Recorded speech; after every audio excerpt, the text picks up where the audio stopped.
we've alluded to, we're trying to cause, better interactions between different parts of our IT organizations.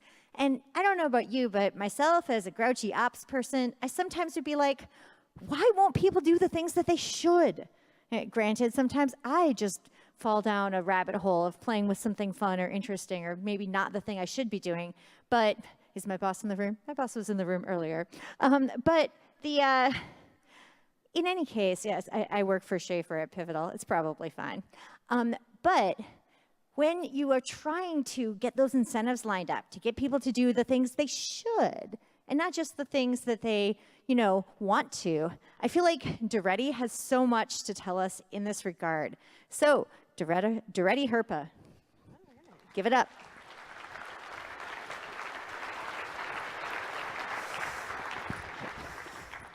Cool.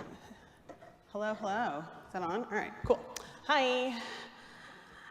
This talk is called How to Get Engineering Teams to Eat Their Vegetables and Do Other Good Stuff. All right. Hello, that's a picture of my face. If you can't see me in the back. You can find me on the internet. My handle is my first name for most places except for Snapchat, where I think there's like some teen in the South that has that. So I want to thank my parents for the excellent SEO. We may not have time for questions, so if you want to tweet them at me, I'm happy to engage with you on the twitter.com. I work at Slack. I've been there for 2.5 years, and like Aaron, I write PHP for my day job. It's great. I work on our new XP team, and our team is focused on two main things: getting in and getting it. That means signing up for Slack in a seamless way, logging into Slack, we only log in, as well as getting it, which is like user education. So anytime you see kind of like a flyout that's like, this is how you use this thing, that's my team. For those of you that don't know what Slack is, it's important to define our terms. Slack is a group messaging app for teams. We have 6.8 million weekly active users. 1.5 million of those people pay us, and Slack is made by over 800 of the coolest people you'll ever hope to meet. It's true. All right, so let's imagine the last time that you felt excited at work. How did you feel? You probably felt like you were gelling with your team. You probably felt that your work had meaning. You probably felt like you were being impactful. You're probably also well rested. You're probably not being woken up in the middle of the night. How great would it feel to feel this way all the time? Let me tell you how. So the title of this talk is, again, how to get engineering teams to eat their vegetables. But what do I mean by that? I don't think that it's a secret that our industry can be hard to work in, especially if you are under-indexed or non-standard. But what I really mean is, how can the most people do the best work? So then the focus of this talk is actually how to foster excellent working environments with minimal process. And the best process is one that isn't really felt. It's like sneaking vegetables into a dessert, like an avocado, like in a bread loaf or something. So how are we going to do that? We're going to use cultural norms as undocumented process, which can go left if you're using it for evil, but we're going to use it for good. Okay, so before we begin, I want you to extend your hand. Research shows that if you open your hand palm up, you are more open to new ideas. And it's this interesting thing that happens with humans. So, please extend your hand. I want your mind to be as open as possible for this information. Oh yeah, no. I got time. I'm an older sister. I got time. I can wait. Okay, cool. Thank you.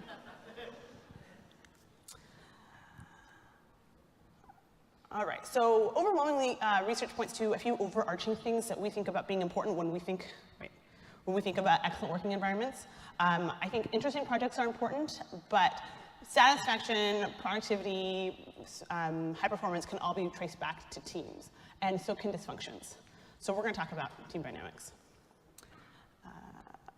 But why? Why is this important? Why do I care about this? Why should you care about this? Personally, for me, I'm interested in these systems because I'm a Black woman, and I'm an engineer. The world is not carved for me, and when things go wrong at work, I'm not sure if it's because I'm a woman in a male-dominated field, if I'm a person of color in a white-dominated field, or because I plain and simple didn't understand, which happens a lot. So a lot of times I'm like, oh, it was me. But this doubt that I have radiates in the background, and it colors a lot of my interactions in the workplace.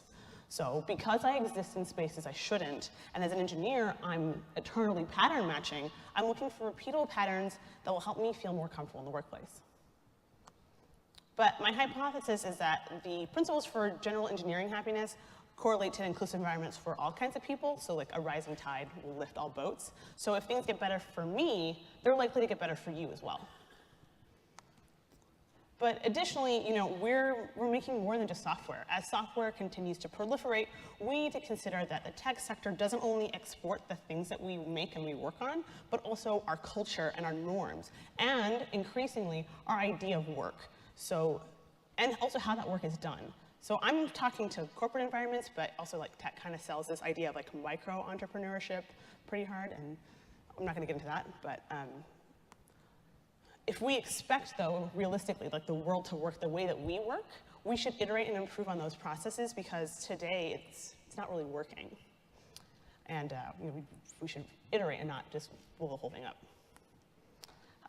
But this is also important as the tech sector turns its eyes towards the future. Like Elon Musk wants to colonize Mars, but here on Earth, we are really thinking about the future of work. The New York Times last year did a whole spread on the future of work, and arguably Slack is lending its voice to that conversation that like chat is better than email and that kind of thing. But practically speaking, coordination is on the rise. There was a Harvard Business Review study that said that time spent by managers and employees in collaborative activities has ballooned by 50% or more in the past 2 decades. And more than 3/4 of an employee's time is spent communicating with colleagues. So when I think about like my day, it definitely is that. I'm in pull requests, I'm writing specs, I'm in staff meetings. So if a company wants to outstrip its competitors, it needs to influence not only how people work, but how they work together. But also the one thing I know to be true is that software is an intensely coordination-heavy and highly collaborative process. But we also kind of tend to forget that it's a collaborative process with other people. So this is really important, don't forget that. But to switch gears a bit, in the modern context, work provides a lot of meaning in people's lives. We make friends. In some cases, we meet our spouses at work.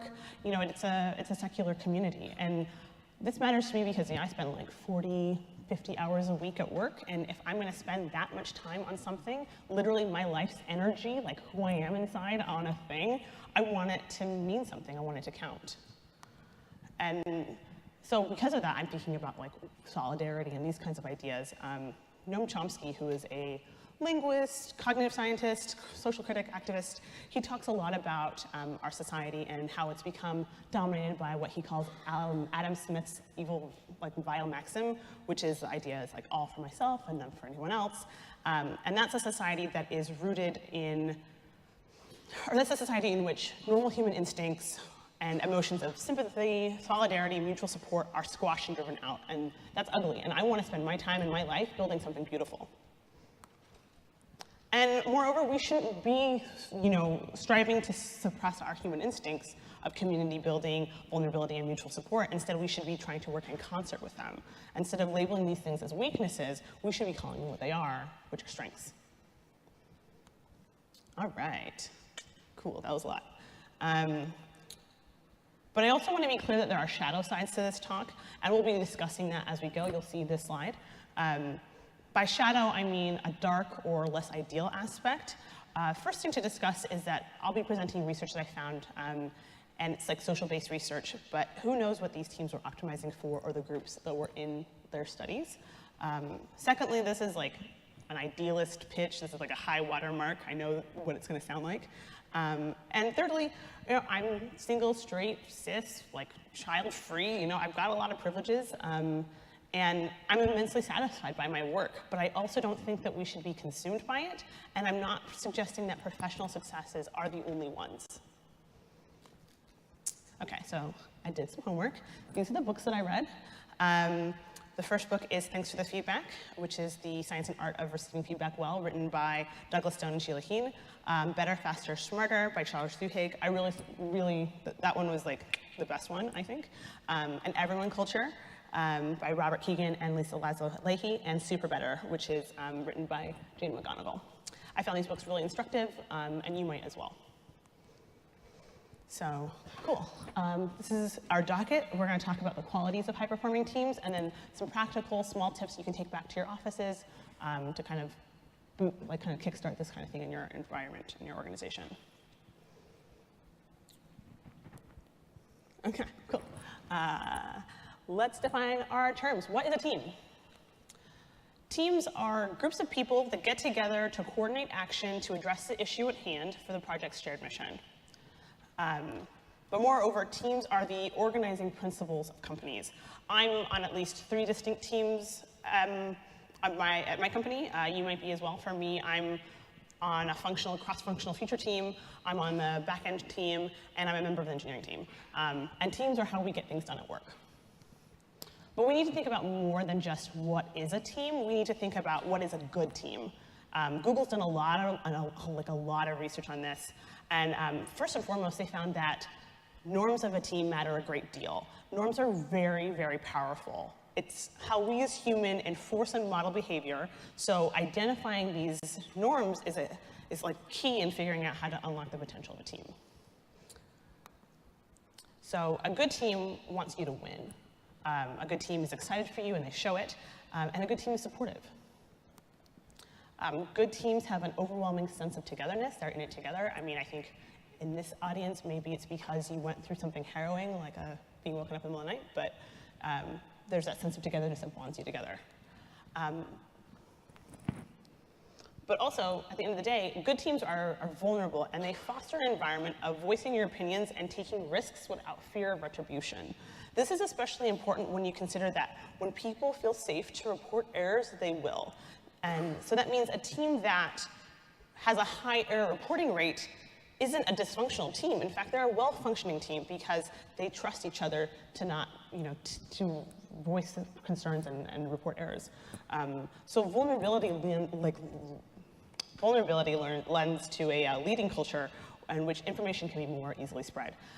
We see this expressed in the blameless postmortems, where when you are investigating an outage or a problem, you don't blame the individual engineer that might have kicked off that problem, but and it allows you to give a detailed report and sidestep blame, punishment, retribution, and it allows you to sidestep the name, blame, shame cycle and take full ownership as a team of these structural issues, because when you cause an outage, it's not because you yourself are bad at computer, although it might be. It's because your system allows you to fail. But ultimately, it feels refreshing to have this level of vulnerability in your life, especially in your working life where it's rare. I believe that vulnerability is a strength, and it allows us to admit when we've made mistakes and learn from them. So when we look at all of these traits, enthusiasm, support, a sense of togetherness, vulnerability, at large, this is what's called psychological safety.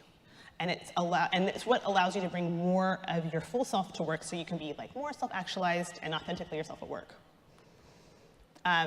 And this is important because so much of work is the performance of work. Imagine if we spent so much less time image managing and playing politics. That's a whole other job you're doing on top of whatever it is that you're doing in your workday. And just imagine what you could do if you had all that time back. So then teams become an amplification of their internal culture, where we create our projects and we create our culture. One informs the other. I'm not sure how many of you have heard of Conway's Law, but it's the assertion that a software system will reflect the social boundaries and culture that produced it. And that's why it's important to have a team that's enthusiastic and vulnerable and connected, because those teams are more productive. Additionally, good teams are smarter. They're gelled, and they're collectively more intelligent. Research shows that good teams accomplish tasks better than a collection of smart individuals because there's just less posturing. Not to mention, it takes a ton of bad ideas before you get to one good idea, and being on a good team allows you to quickly sort through ideas, good or bad, because you're not worried about your perception or looking bad. Additionally, good teams share control. They share control by demonstrating that they're actually listening and that they care when someone is flustered or upset, and they defer to the judgments of the people on your team, and they treat the concerns of others as your own. Good teams, they demonstrate empathy, and we've talked a little bit about that today. This is a bit of a tautology, but what satisfies a team satisfies an individual. And so at work, you tend to be satisfied by believing that your work is important, believing that it's personally meaningful to you, that you have a clear and defined role, you know what you're supposed to do, and that you feel psychologically safe. And absence of these qualities can lead to burnout. So it's not just overwork that leads to burnout. Kate Houston, who is a speaker and a mobile lead at Automatic, that's a company that makes WordPress, she notes that it's not overwork that leads to burnout, but the absence of control, insufficient reward, lack of community, absence of fairness, conflict in values, and then overwork. So all of these things kind of lead to this kind of feeling of burnout. This is a tweet from CJ Silverio. She's the CTO of NPM, and she sums up in 140 characters what I just talked to you all for like the last, I don't know, 10 minutes. Okay. Let's talk shadow side.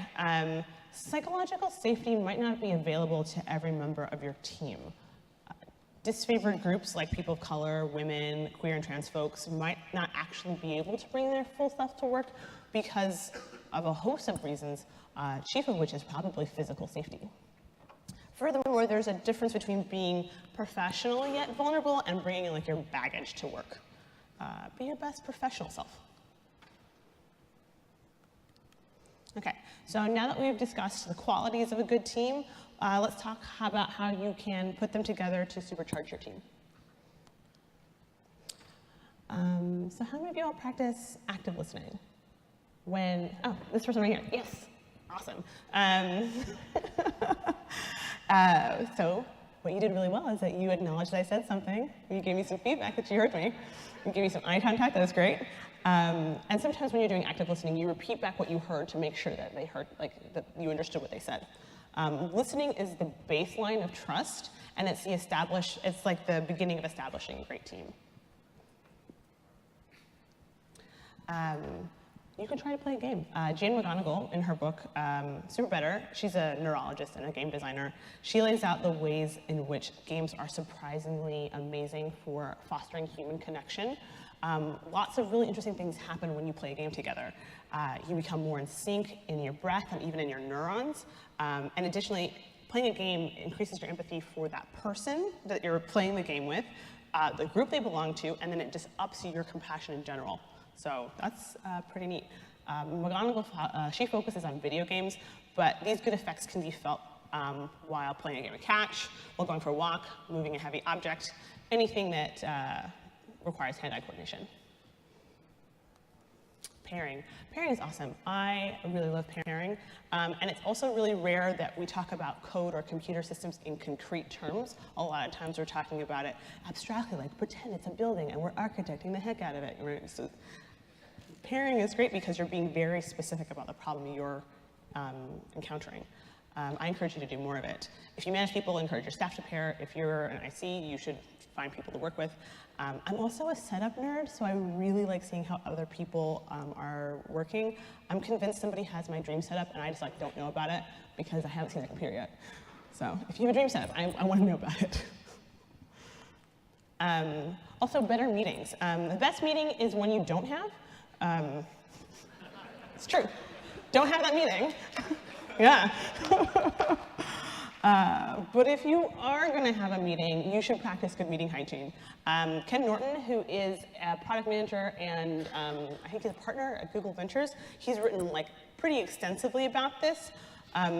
So if you're interested in revamping the meeting culture where you work, I would definitely check his work out.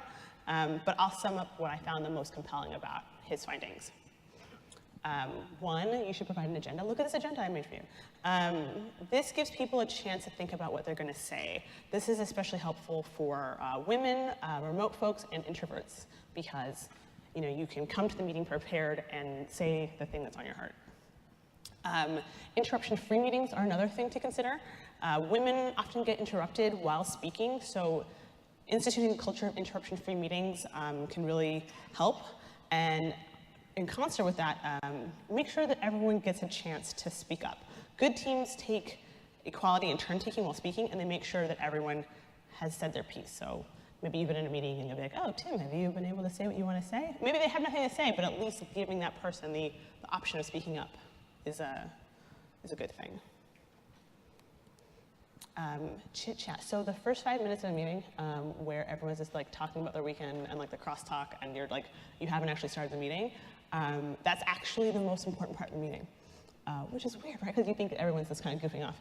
But it's important because, do you know what's going on in the lives of the people you work with? Do you know if they have a spouse or a pet they really like or a cool hobby? Do they have a vacation planned? Are you genuinely interested in them as humans? This is the basis of human bonds, and it helps us create the ideal working environment. Additionally, when things go left at work, you have kind of a reservoir in this relationship that you can depend on, such that when you're in a high stress, high adrenaline kind of situation, you can, you know that like this person has like a kid, so maybe you'll take on an on-call shift because they have something to do. So like this is what kind of, we're creating communities. Effective feedback is also an important part. Completing cycles of feedback are important so that you grow and learn as a team and avoid falling into stasis. And it's also an important mechanism by which to calibrate your team. Gelled teams exhibit care for one another, which is the breeding ground for good feedback. It's not harm, it's help. Like if I have something in my teeth, I want you to tell me. And this is the self-same principle of effective feedback. But feedback is at its most effective when you give it as close as you can to the behavior you want to critique. So give it in a timely manner, but be kind. Okay, so shadow side. You can't make people do what they don't want to do. Like, hands down, you can't. There's a lot of research that says that humans, even when the choice means nothing, would still prefer to make that choice. We all crave autonomy, especially in our working lives. And in terms of feedback, it can be really hard to give feedback. It's tough to say things in the moment that are helpful and constructive without being hurtful. But I have faith in us. I think we can do this. And the thing is that the way things change is that it's lots of people and small communities making changes, building up the basis for popular movements like DevOps. Like that's how anything happens in history. That's how anything changes. So I think we'll do it. I think we'll be fine. Okay, TLDR. So if there's anything I want you to remember, it's the following stuff. Productivity is a measure of comfort. So cultivate a comfortable working environment. Good teams are a secret weapon. They are what allow you to outpace your competitors. And vulnerability, solidarity, mutual support, these are all our superpowers, so we might as well use it. Okay, thanks for listening. You can find me online, and the speaker notes are on Medium. Okay, cool, thank you.